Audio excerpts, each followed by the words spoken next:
Bharuch cyber ક્રાઇમે 49.74 લાખની virtual currency trading છેતરપિંડીના કેસમાં રાજસ્થાનના જાલોરથી એક આરોપીને ટ્રાન્સફર વોરંટના આધારે ઝડપી પાડ્યો છે।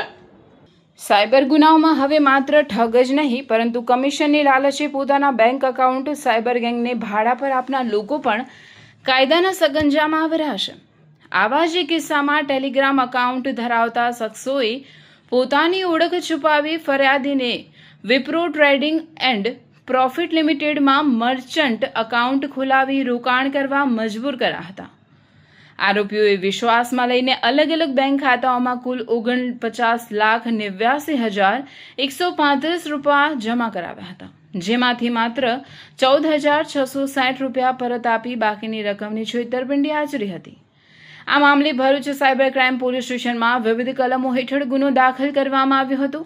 પોલીસ તપાસમાં લાઘુરામ ઉર્ફે લલિત ડુંગરારામ માલી નામના આરોપીની સંડોવણી બહાર આવી હતી। આરોપી પોતે જાલોર ખાતે અન્ય સાયબર ફ્રોડના ગુનામાં જેલમાં હોવાથી ભરૂચ પોલીસે ટ્રાન્સફર વોરંટ મેળવી તેનો કબજો લીધો છે।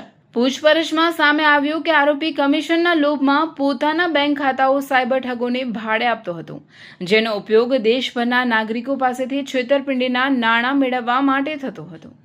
આરોપી દ્વારા ઉપયોગમાં લેવાયેલા વિવિધ બેંક ખાતાઓની તપાસ કરતા એનસીસીઆરપી હેલ્પલાઇન પર બિહાર, ગુજરાત, મધ્યપ્રદેશ, રાજસ્થાન, આંધ્રપ્રદેશ, પશ્ચિમ બંગાળ અને આસામ જેવા રાજ્યોમાં અનેક ફરિયાદો નોંધાયેલી હોવાનું સામે આવ્યું છે।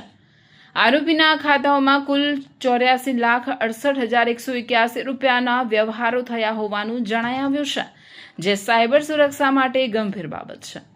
ભરૂચ સાયબર ક્રાઇમ પોલીસની આ સરાહનીય કામગીરીએ આંતરરાજ્ય સાયબર અપરાધીઓના નેટવર્કને મોટો ફટકો આપ્યો છે। સાયબર ગુનાઓ સામે પોલીસની આ પ્રકારની સક્રિયતા નાગરિકોમાં સુરક્ષાની ભાવના જગાડે છે।